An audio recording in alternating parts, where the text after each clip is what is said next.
Hello दोस्तों, स्वागत है आपके एक बार फिर से इस खूबसूरत से पढ़ने चैनल बीआर केमिस्ट्री क्लासेस। तो आज हम डिस्कस करने वाले हैं एमपी बोर्ड के द्वारा जारी किया गया मॉडल प्रवेश प्रश्न पत्र केमिस्ट्री 2026। इसकी एक अच्छी बात होती है कि जो मॉडल पेपर जो जारी करता है एमपी बोर्ड, उसी हिसाब से आपके बोर्ड में भी उस हिसाब से क्वेश्चन आते हैं। तो मैं आज इसको कंप्लीट डिस्कस करेंगे अथवा के क्वेश्चन को भी डिस्कस करेंगे। जितने भी इसमें विकल्प हैं, रिक्त स्थान हैं, सत्य सत्य हैं, एक वाक्य में उत्तर हैं, उन सभी क्वेश्चन को हम यहाँ पे सॉल्व करने वाले हैं। और आप अगर चैनल पर नए हैं तो भी चैनल को सब्सक्राइब कर दीजिएगा और वीडियो को अपने दोस्तों के साथ शेयर कर दीजिएगा। और बिना टाइम गवाए हुए हम शुरू करते हैं आपके क्लास। चलिए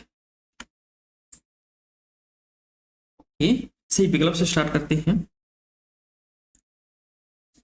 ये रबड़े सही विकल्प। तो पहला क्वेश्चन है अपना, तांबा और जिंक का मिश्रण उदाहरण है। द्रव ठोस का विलयन, गैस द्रव विलयन, ठोस ठोस विलयन, गैस ठोस विलयन। देखो तांबा भी ठोस है और जिंक भी क्या है, ठोस है, तो कौन सा विलयन हो जाएगा, ठोस ठोस विलयन। ओके, क्वेश्चन नंबर दो पाते हैं। दुर्बल वैद्युत अपघट्य है sodium hydroxide, sodium chloride, sulphuric अम्ल, एसिटिक अम्ल। तो क्या है, एसिटिक अम्ल क्या है अपना।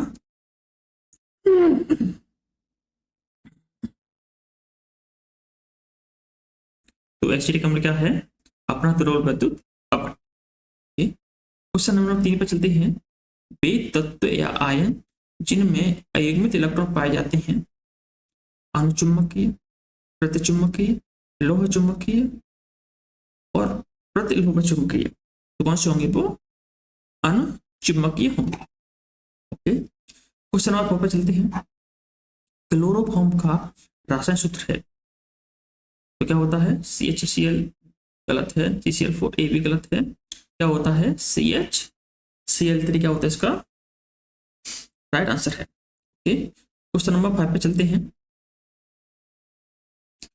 कार्बोनेट CO की संकरित अवस्था है, sp है, sp2 है, sp3 है, sp3d है, तो कौन सा योग इसमें, sp2। और मैं आपको थोड़ा सा इसको अच्छे से एक्सप्लेन कर देता हूँ एक्चुअली ये बनता कैसे है। चलो इधर करता हूँ मैं। हमारे अपने पास कार्बन है, ओके, कार्बन चारों तरफ से सिंगल बॉन्ड से जुड़ा हुआ है, सिंगल बॉन्ड से जुड़ा हुआ है, तो क्या है वो, sp3 संकरण होगा उसका। ओके, अगर कार्बन कहीं से डबल बॉन्ड से जुड़ा हुआ है तो होगा sp2। अगर कार्बन कार्बन से ट्रिपल बॉन्ड से जुड़ा हुआ है तो होगा sp संकरण। ये आपको याद रखना है। सिंगल बॉन्ड है तो sp3, डबल बॉन्ड है तो sp2 और ट्रिपल बॉन्ड है तो sp।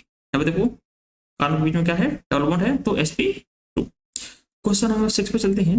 ज्यूटर आयन की प्रकृति होती है अम्लीय, क्षारीय, उदासीन और वैधर्मी। तो ज्यूटर आयन होता है ना, अम्लीय भी होता है और क्षारीय भी गुण कर सकता है। ये हो गए हमारे सही विकल्प। नेक्स्ट चलते हैं अपन रिक्त स्थान। चलिए पहला से स्टार्ट करते हैं। प्राथमिक सेल सेल होते हैं, एक तो जैसे होता है परवर्ती,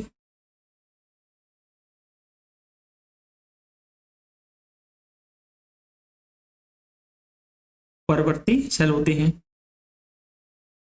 सॉरी अपरवर्ती, क्योंकि तो जो घड़ी वाले सेल होते हैं ना उनको सिर्फ अपन एक बार इस्तेमाल करते हैं, तो एक बार इसमें प्रक्रिया हो गई तो उसके वो फेंक दिए जाते हैं। चलिए क्वेश्चन नंबर 2 पे चलते हैं। वह काल या समय जिसमें कोई अभिकारक अपनी मूल मात्रा का आधा रह जाता है क्या कहलाता है, अर्ध आयु काल, अर्ध आयु काल।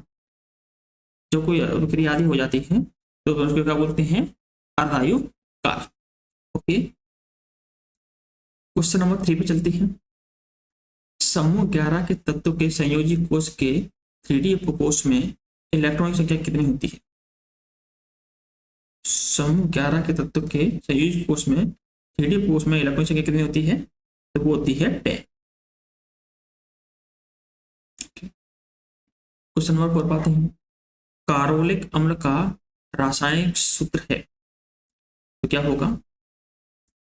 C6H5OH। C6H5OH। Okay, question number 5 पे चलते हैं। फॉर्मेल ब्रोमाइड अभिक्रिया का उपयोग कार्बन यौगिकों की श्रेणी में पाया जाता है, तो अमाइन श्रेणी होती है। अमाइन श्रेणी, अमाइन श्रेणी होती है। क्वेश्चन नंबर 6 पे चलते हैं। मोनोसैकेराइड से डाइसैकेराइड के बनते समय बंध का निर्माण होता है, कौन सा बंध होता है? ग्लाइकोसिडिक बंध। ग्लाइकोसिडिक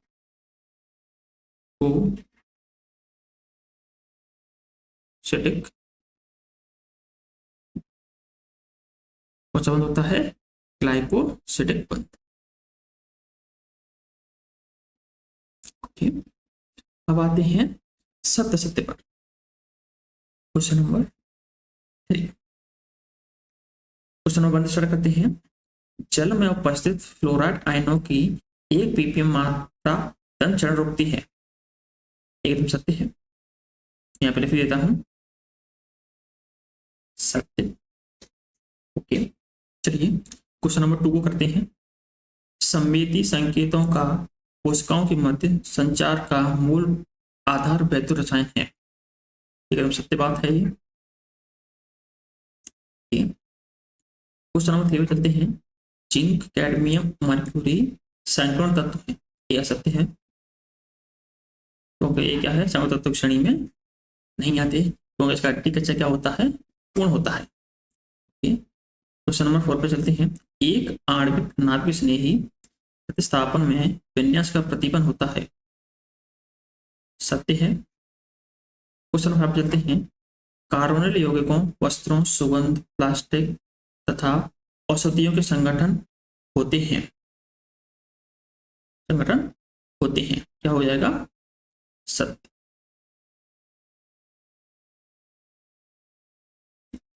और माफ कीजिएगा, ये भी अपना क्या होगा?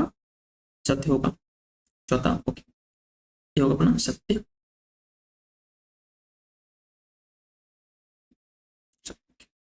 क्वेश्चन नंबर 6 पे चलते हैं। फ्रक्टोज शर्करा में कीटोन क्रियात्मक समूह पाया जाता है, तो क्या होगा? एकदम सत्य बात है ये। ओके, तो ये थे हमारे सत्य सत्य। नेक्स्ट क्वेश्चन पे चलते हैं, जोड़ियों पे चलते हैं। ओके, जोड़ियों का मिलान करते हैं अपन। क्वेश्चन नंबर 4, विद्युत रोधी को मिलाते हैं, तो विद्युत रोधी कौन होता है? कांच होता है। उत्प्रेरक क्या होते हैं? सक्रिय ऊर्जा, तो उत्प्रेरक क्या करते हैं? सक्रिय ऊर्जा को बढ़ा देती हैं। ओके, सीरा क्या है? Ethyl alcohol. और प्रोटीन एक अमीनो अम्ल होता है। और कीलेट चक्रीय सच। ओके, सिंपल था। क्वेश्चन नंबर 5 पे चलते हैं। एक शब्द में उत्तर, इसको देखना ध्यान से। तो कैसे करते हैं? x बराबर x बट्टे X A plus X P, formula simple सा। ओके, क्वेश्चन नंबर 2, शून्य कोट की अभिक्रिया का एक उदाहरण लिखिए, तो एक उदाहरण लिख देते हैं इसका। 2NH3 arrow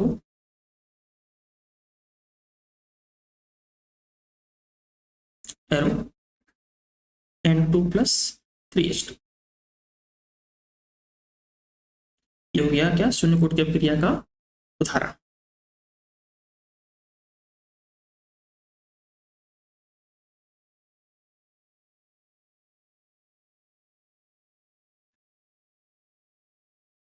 okay, question number 3 पर आते हैं। ZnCO4 में Zn की समन्वय संख्या लिखिए। तो कितनी होती है, समन्वय संख्या होगी 4 होगी। तो कार्बन कितने लगे, तो स्टार्ट करते हैं क्वेश्चन नंबर 4 से। तो फॉर्मूला होता है R single bond CHO plus NH3। Okay, question number 5 अपना C6H5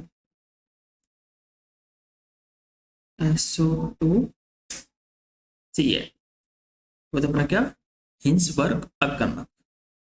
नेक्स्ट क्वेश्चन पे चलते हैं।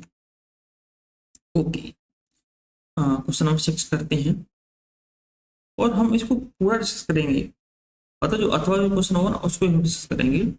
तो हम 2 नंबर का क्वेश्चन है उसको स्टार्ट करते हैं। क्या है, ऑक्सीकरण की परिभाषा एक उदाहरण सहित लिखिए। ऑक्सीकरण की किसी तत्व का इलेक्ट्रॉन होना या ऑक्सीकरण संख्या बढ़ना क्या कहलाता है, ऑक्सीकरण कहलाता है। इसका एग्जांपल अपना 2Mg प्लस O2 2Mg। इसका अथवा भी क्वेश्चन है, अथवा क्या दिया हुआ है, ऑक्सीजन की परिभाषा की उदाहरण सहित। देखो, इलेक्ट्रॉन प्राप्त करना या ऑक्सीकरण संख्या का घटना क्या कहलाता है, अपचयन कहलाता है। इसमें देखो एक कॉपर ऑक्साइड है, हाइड्रोजन है, इसने कॉपर बना लिया और पानी बाहर कर दिया। ओके, ऐसे ही क्वेश्चन नंबर अपना 7 है Cr24।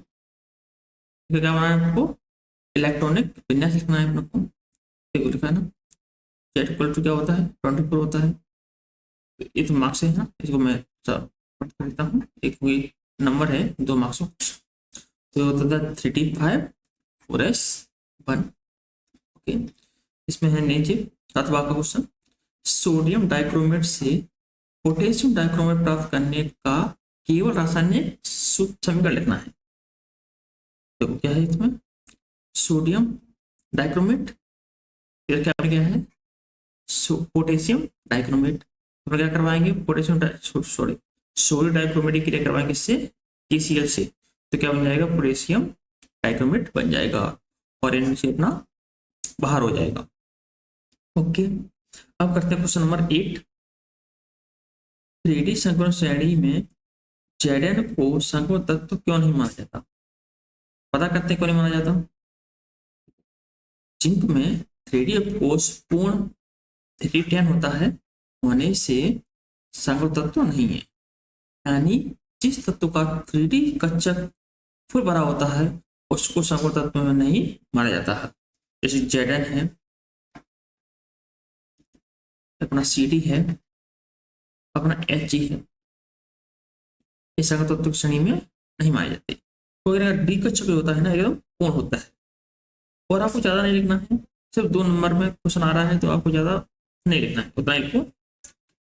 हाँ, इसका अथवा क्वेश्चन है, संक्रमण तत्व अच्छे उत्प्रेरक होते हैं क्यों, पता है आपको।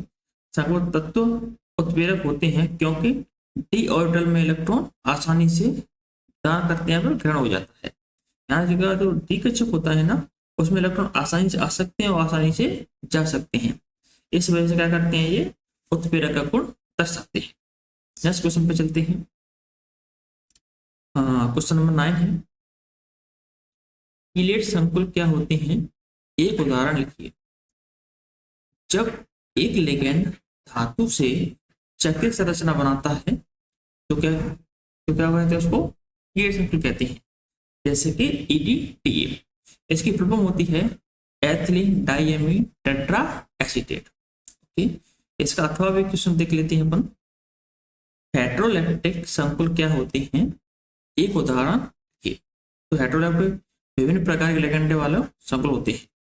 तो अपना जो CO है ना, कोबाल्ट, देखो एक साइड तो 4 अमोनियम से लगा हुआ है और क्लोरीन से भी लगा हुआ है, इसको क्या बोल रहे हैं, हेट्रोलेप्टिक।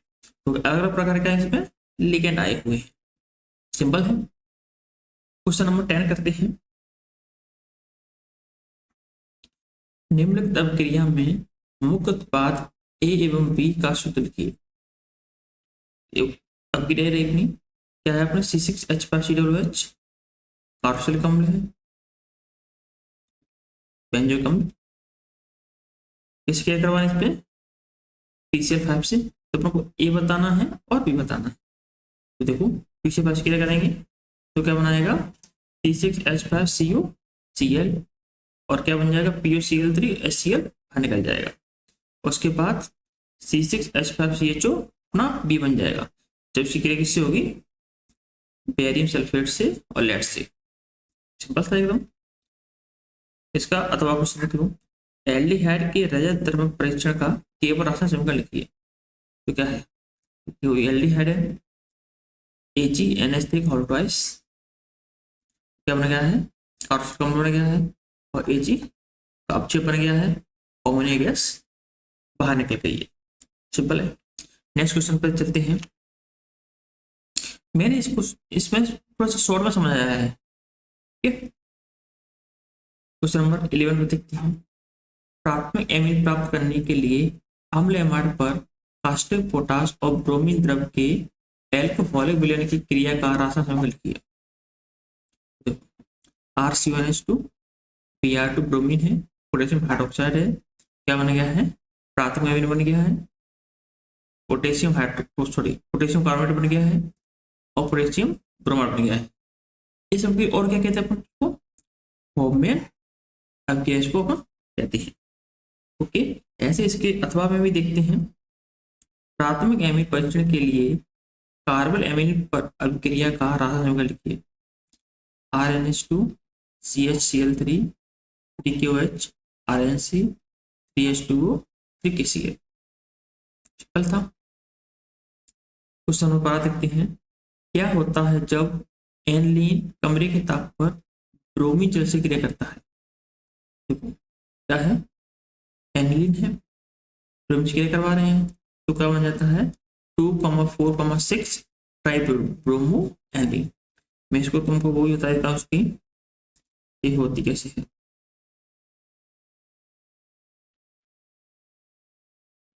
तो यहाँ पर लगेगा NH2 Br Br 2,4,6 try bromo aniline. Okay, इसका अथवा देखते हैं अपन। क्या होता है जब बेंजीन डाइएथेनॉल क्लोराइड की अम्ल की उपस्थिति में एनिलीन से अभिक्रिया करता है। क्या अपना बेंजीन डाइएथेनॉल क्लोराइड C6H5N2Cl होता है, C6H5N2 एक है एनिलीन है, तो क्या बन जाता है, ये थोड़ा इस प्रकार बनता है। ये मैं यहाँ पे बता देता हूँ।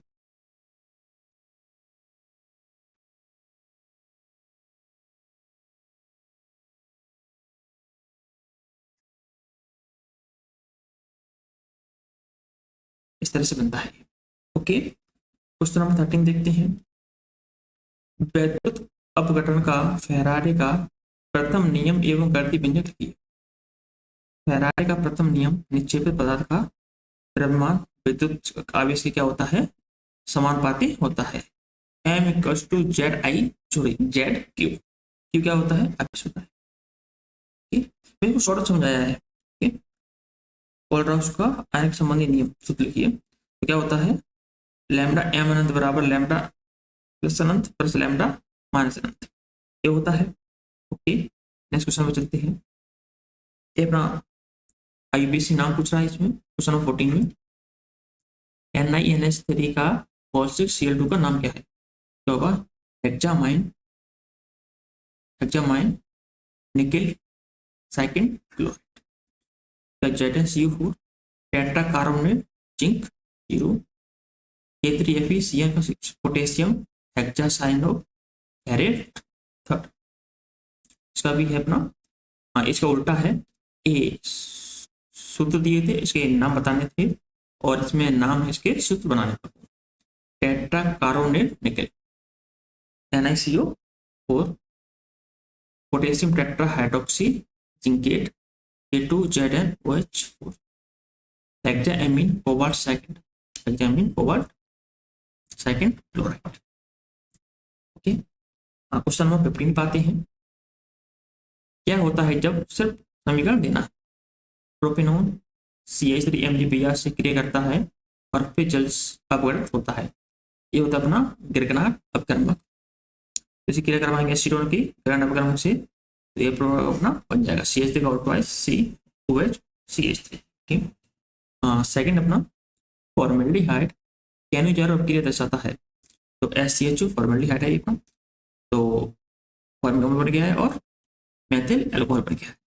क्वेश्चन नंबर 3 देखते हैं। एथिल अल्कोहल का सांद्र H2SO4 की उपस्थिति में एसिटिक अम्ल से अभिक्रिया करता है, तो क्या है? एथिल अल्कोहल है, एसिटिक अम्ल क्या बन गया है अपना CH3 COO CH2 CH3, ethyl acetate अपना बन चुका है। ओके, इस कथवा में अपना क्या दिया हुआ है? परिवर्तन के इस कथवा क्या दिया हुआ है? परिवर्तन के रासायनिक समीकरण पूर्ण कर लिए, तो क्या दिया हुआ है? RCOO एरो के ऊपर है NaOH एंड कैल्शियम ऑक्साइड, तो क्या बन जाएगा अपना RH एल्काइल हाइड्राइड बन जाएगा कुछ भी। सेकंड है एसिटिक एसिड है और अमोनिया है, क्या बना अपना CH3CO NH2, इसको अपन क्या बोलते हैं? एसिटामाइड बोलते हैं। थर्ड अपना RCOO SOCl2, तो क्या बनेगा अपना RCOCl SO2 और Ac। ओके, नेक्स्ट क्वेश्चन पे चलते हैं। हाँ, क्वेश्चन नंबर 16। विटामिन की मानव शरीर में क्या भूमिका है? घुलनशील के आधार पर विटामिन का वर्गीकरण कीजिए, तो क्या भूमिका? शरीर में चयापचय और रोग प्रतिरोधक क्षमता की वृद्धि करते हैं। दो तरह की विटामिन होती है अपनी में, एक तो पसामा घुलनशील, दूसरा जल घुलनशील। इसमें दो आते हैं बी और सी। इसकी आपको मैं ट्रिक बता देता हूँ याद करने के लिए। पसामा घुलनशील विटामिन का कीड़ा, KEDA कीड़ा। ओके, हाँ, इसका अथवा है DNA का पूरा नाम कोशिका में स्थित और एक प्रमुख कार्य। ओके, इसका नाम है डीऑक्सीराइबोन्यूक्लिक एसिड, कोशिका के नाभिक में मुख्य। ओके, और कार्य क्या है? आनुवंशिक सूचना का भंडारण करना है। और इन क्वेश्चन के लिए स्क्रीन पर चल रहे नंबर पे हमें व्हाट्सएप कीजिए, तो इसका डिटेल में आपको आंसर मिलेगा, क्योंकि मैं वीडियोस की थोड़ी सी लंबी हो जाएगी अगर मैं यहाँ पे डिस्कस करूँगा सभी क्वेश्चन को, और मेनली जो बड़े क्वेश्चन है उनको। तो मैं प्रेफर करूँगा कि आप इसका PDF ले लें, मैं व्हाट्सएप नंबर पर मैसेज कीजिए, हम आपको PDF प्रोवाइड करवाएंगे और सारे आंसर डिटेल में दिए हुए हैं। एक क्वेश्चन अपना 17, 18, ओके, 20, ये सारे क्वेश्चन आपको वहाँ पे मिल जाएंगे। ओके, तो ये लास्ट स्लाइड थी। तो ऐसे ही वीडियो के लिए BR केमिस्ट्री क्लासेस को लाइक करें, चैनल सब्सक्राइब करें और प्लीज इस वीडियो को अपने दोस्तों के साथ जरूर शेयर कीजिएगा, अपने क्लासमेट्स को जरूर बताइएगा। तो मिलते हैं नेक्स्ट वीडियो में, तब तक के लिए थैंक यू एंड बाय।